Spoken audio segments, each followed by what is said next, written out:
lots of new entrepreneurs, they firm has been founded based on the problem they might have had. We tend to think that our problem is problem of lots of other people. But if you're an entrepreneur, you have the problem, you found the solution, or you kind of have to believe with your own business. You have to believe that your own solution is unique or something like a very different to what is out there in the market.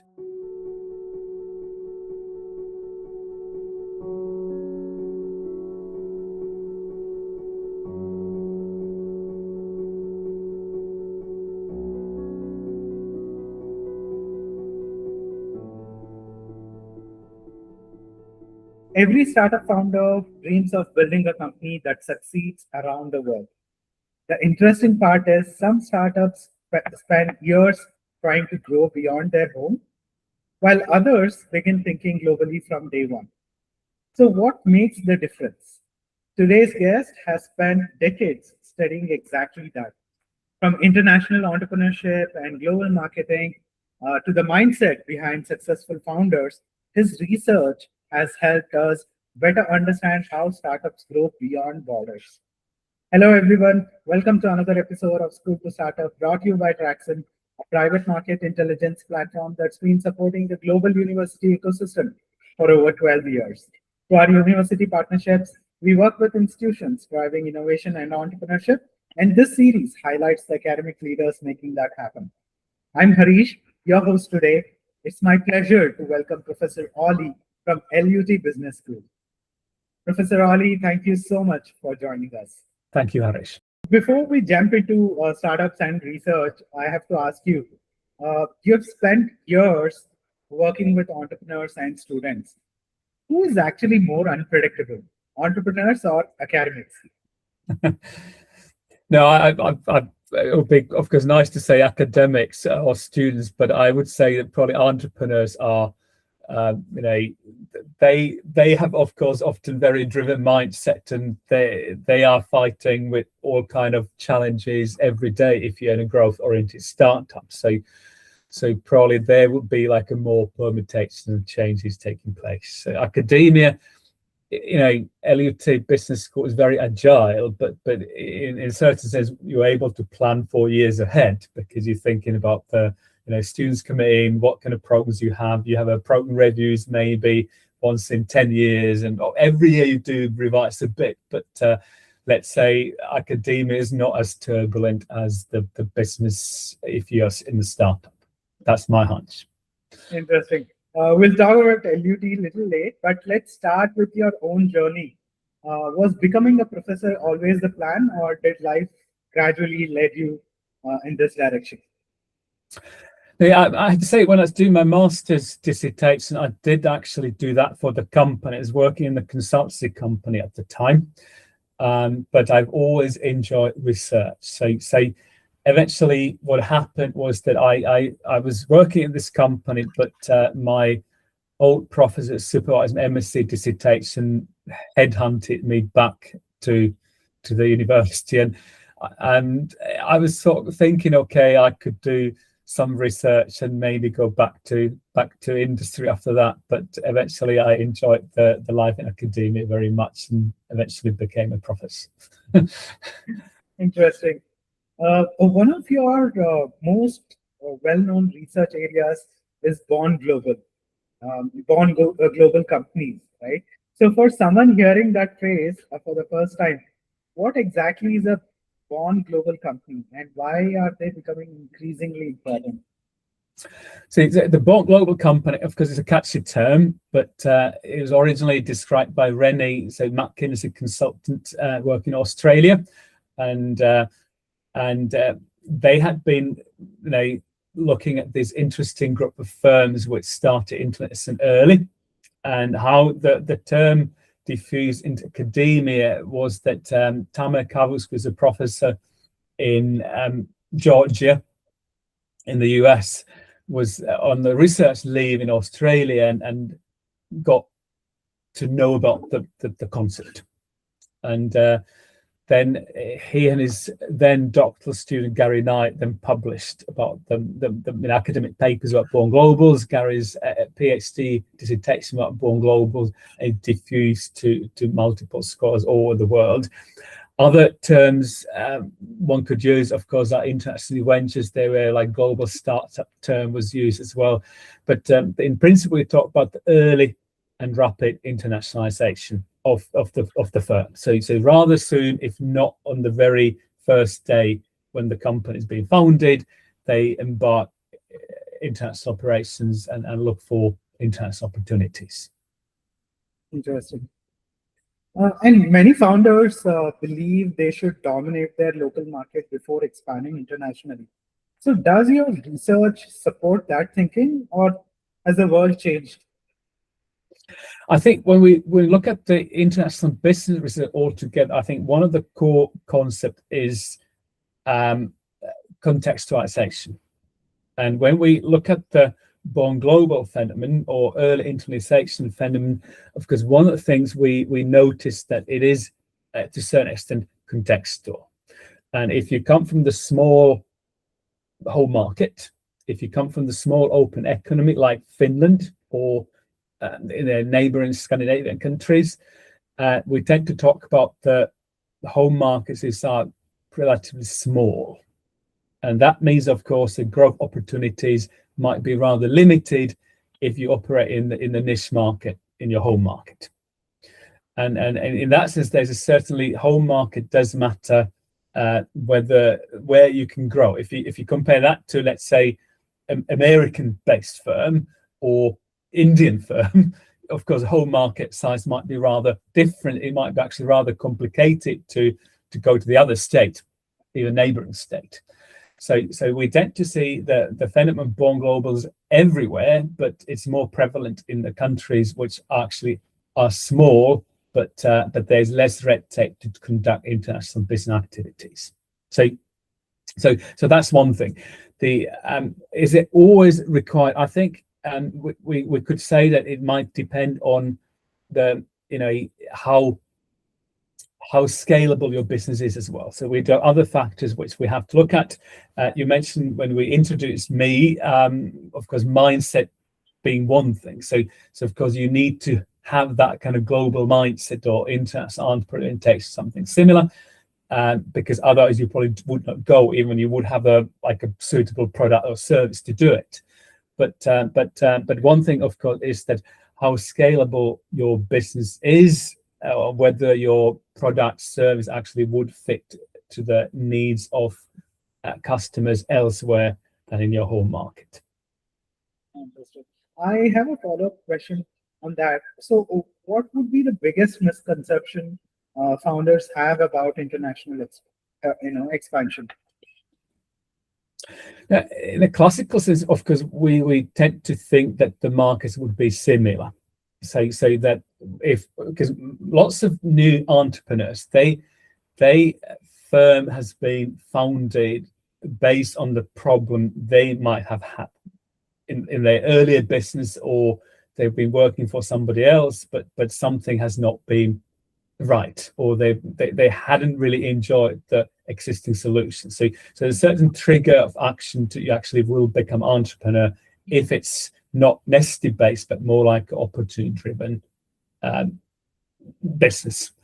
And one thing, of course, we tend to think that our problem is problem of lots of other people or lots of other companies, and clearly the kind of the classic idea of international business would be, of course, that you would have to do your homework. You have to actually see whether there's market potential. But if you're an entrepreneur, you have the problem, you found the solution, or you kind of have to believe with your own business. You have to believe that your own solution is unique or something like a very different to what is out there in the market.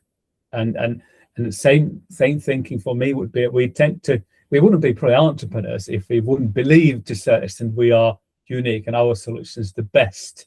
But probably the biggest misconception or problem is that we don't do our homework to see whether there's really a market, whether somebody really wants to buy from us if we are a foreign seller, if we are unknown, if we are small, if we don't have that relation to potential customers already in place, for example. Very well said. Something I found particularly interesting about your work is that you don't just study business, you study how entrepreneurs make decisions, right? So why is understanding the founder's decision-making process so important? The one of the things, because many entrepreneurs, they want to be their own bosses, and that's because one reason some people become entrepreneurs. So you don't want to get orders from somebody else, or have bad experience about this from the past, in the past. And the question, of course, is that many of entrepreneurs, if you are a growth-oriented entrepreneur, you want to do what you want to do, and you want to make the decisions, and sometimes you just use entrepreneurial judgment to make the decisions. And when we move to the international business environment, when there might be more factors which you have never even thought about, of course, then we start to probably think that how we actually do make the decisions.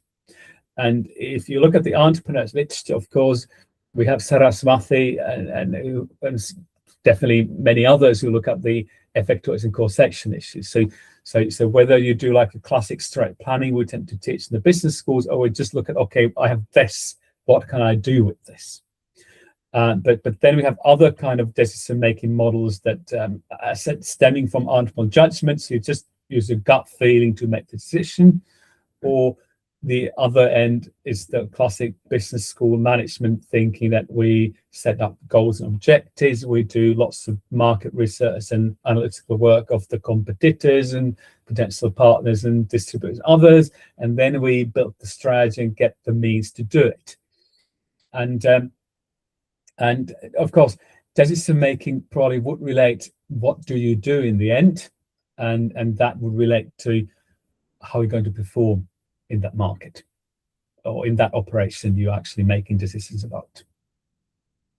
And if you look at the larger firms, we tend to talk about corporate governance. So it's not just a single decision maker. It's not just the entrepreneur making decisions in let's say worst or best case by the gut feeling, but we tend to, if you talk about corporate governance, we have the board, we have the top management team, so there are multiple stakeholders in that decision making. Sure. And then this should probably kind of make sure that you don't make mistakes. But clearly, large firms make poor decisions as well. So it's not foolproof way to make good decisions that multiple people be there. But I think one of the interesting point is that how much there's this kind of gut feeling, your perception, how much does your perception matter? And if you think about the entrepreneurs, decision makers, my hunch or assumption would be that it's often actually your perceptions that are more important than the facts. Sure. And at least we have to understand what are these kind of biases and like what kind of heuristics we use to making decisions. Yeah. So we can at least not make poor decisions. I don't say the heuristics or gut feeling is bad, but we have to understand what are consequences of that and how to not to make bad decisions about internationalization. Very well said. So focusing on LUT University, LUT has built a strong reputation for innovation and entrepreneurship. So in your opinion, what makes a university truly entrepreneurial? That's probably, we come back to maybe entrepreneurs list. And of course, we talk about entrepreneur orientation being like at the organizational level or firm level or university level, of course. And that comes down to how do you make decisions, but what you want to achieve as well. And when you think about LUT University, I think one of the things they want us to do, that's come down for the, I think, university strategy and the values given that we would be entrepreneur university. And I think one of the good things about the LUT and the business school is that we are very agile. There's a flat hierarchy, And if you have a good idea, it's quite easy to go to the dean, for example, say that I want to do this. What do you think? And it's one good thing is that you can try lots of things in your teaching and your research, and you tend to be well supported with this. But the other element would be as well that of course we need to teach students about entrepreneurship, because often if you attended the business school in the past, like let's say 50 years ago, the idea wasn't really that you would become an entrepreneur. It was not something taught at the university level. And luckily, entrepreneur is now taught at the university level. And lots of students actually do want to become entrepreneurs. And we do have good examples of student-driven companies. And LUT does have a very active student-led entrepreneur society as well, which actually is very active, and they do cooperate with the academics as well. Amazing. And finally, imagine there's a student watching this interview today. They are sitting in a university classroom or maybe in the dorm room with an idea they have been thinking about for months. So what's the one piece of advice you would want them to remember, not just while they are students, but throughout their entrepreneurial journey? No, I assume that we come back to the thing I said before. So I think that you just have to remember, even if you have a good idea and you think this is the greatest solution on planet Earth, I think that you have to do your homework. I would advocate that the planning and analysis about the potential customers, potential competition, potential partners, distributors, others. I think you have to do your homework and then make decisions based on the information and knowledge you've gathered. But then otherwise, of course, you should go boldly. If everything looks good, then you should do it. Amazing. So today's conversation reminded us that building a successful startup isn't just about moving fast. It's also about making thoughtful decisions, embracing a global mindset, and never stop learning. Professor Olli, thank you for sharing your insights and experience with us. It was truly a pleasure having you on School to Startup.